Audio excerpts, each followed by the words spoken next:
Fala pessoal, quando a gente estuda física, normalmente começa por cinemática, aquela questão de movimento, velocidade, a gente está vendo ali o que está acontecendo com o carrinho e calculando seu tempo e sua trajetória. Mas a gente não pergunta qual que é a causa do movimento, ou quem gerou o movimento. Simplesmente a gente analisa o estado daquele corpo. Quem vai responder essa pergunta satisfatoriamente vai ser Newton por volta de 1600, o pai da física. Ele dá uma explicação que é interessante de ver. Primeiro que ele diz, ou que a gente pode pensar e olhar para a natureza, é ver que se um corpo está parado, ele vai continuar parado até que alguma coisa aconteça sobre ele, até que alguma ação aconteça com ele, alguma interação, algum fenômeno, até que alguém empurre, até que alguém puxe, até que ele queira começar a se mover. Então a tendência do corpo é continuar do jeito que ele está. Se ele está parado, a sua tendência é continuar parado.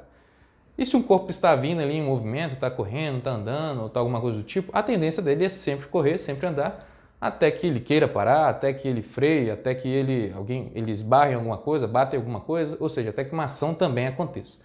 Então o estado de um corpo a gente vai denominar de inércia.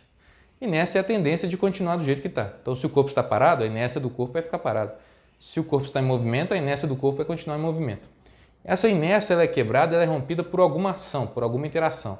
E normalmente interação são ações entre dois corpos. Tem que haver dois corpos envolvidos para haver uma interação.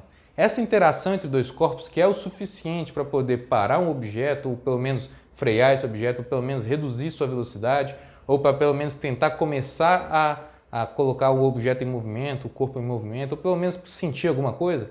Essa interação entre esses corpos a gente vai chamar de força. Então, um corpo só se interrompe a sua inércia, seu estado de ficar parado ou seu estado de estar em movimento, se alguma força atinge o corpo, ou se alguma força atua no corpo, ou seja, se outro corpo interage com ele. Então, por exemplo, se eu estou parado nesse momento, eu quero começar a mover, eu vou romper a minha inércia ao fazer uma força sobre o chão e começar a me deslocar. E se eu estou em movimento e tudo mais, vindo arrastado, coisa do tipo, eu paro o meu movimento porque algum corpo, o chão no caso, me parou porque ele tem atrito, isso faz me parar, interagiu comigo. Então, a força é quem interrompe a inércia. A gente pode pensar que a inércia está sempre atrelado com a sua massa, ou seja, há uma relação de inércia e massa. Quanto mais massa você tiver, quanto maior a sua massa, mais gordinho você for, maior a sua inércia, maior a tendência de você ficar parado ou maior a tendência de você continuar em movimento. Então, por exemplo, se você está descendo uma ladeira, um caminhão desgovernado, um caminhão cheio, um caminhão vazio, qual dos dois vai ser mais difícil de parar?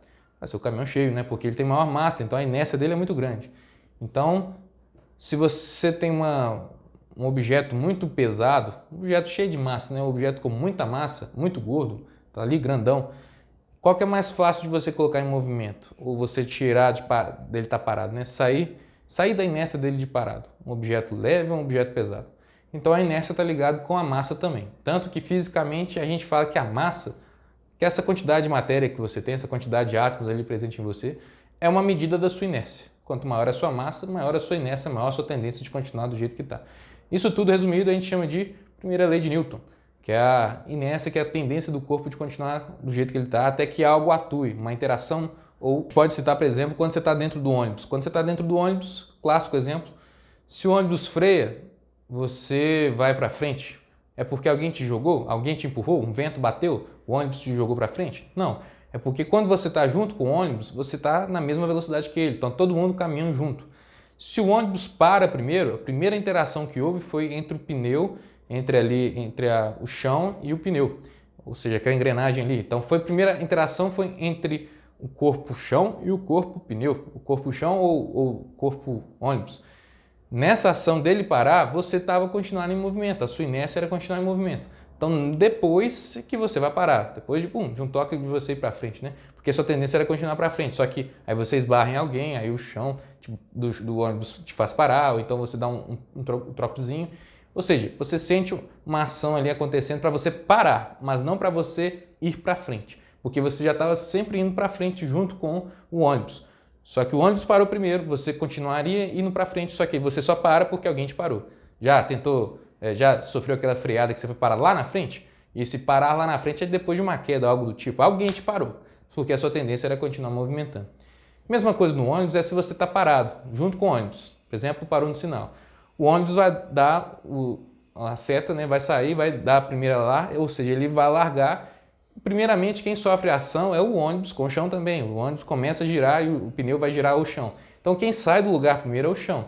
Você que está junto com o ônibus, depois vai ser colocado em movimento. Então, a tendência, por exemplo, você estava aqui e o ônibus ir para lá, a tendência é como se você tivesse jogado para trás. Não é porque alguém te jogou para trás, não houve uma força que te deslocou para trás. Na verdade, a sua tendência era ficar no espaço em que você estava, só que o ônibus veio primeiro para frente. Então, você sente esse trancozinho. Não existiu nenhuma força, ou seja, ninguém te empurrou nem nada. Na verdade, era só a sua tendência de continuar do jeito que estava. Por isso que é recomendado sempre o uso do cinto de segurança. Porque se você está indo junto com o carro a 60 por hora, quando você pisa no freio, ou então quando você bate no poste ou coisa assim, quem vai sofrer ação primeiro é o carro, depois você vai sofrer ação. Como você vai sofrer ação depois, você vai ser projetado para frente por inércia, porque a sua tendência era ser sempre para frente. O cinto te ajuda a você não ser projetado para frente, porque a sua tendência é ir para frente. Então o cinto te barra. Isso é uma medida de segurança muito, muito importante. Então o cinto se atua como a primeira lei da inércia. Ou então uma pessoa ali está em cima de um skate, por exemplo. Ela está andando em cima do skate e de repente o skate bate numa pedra.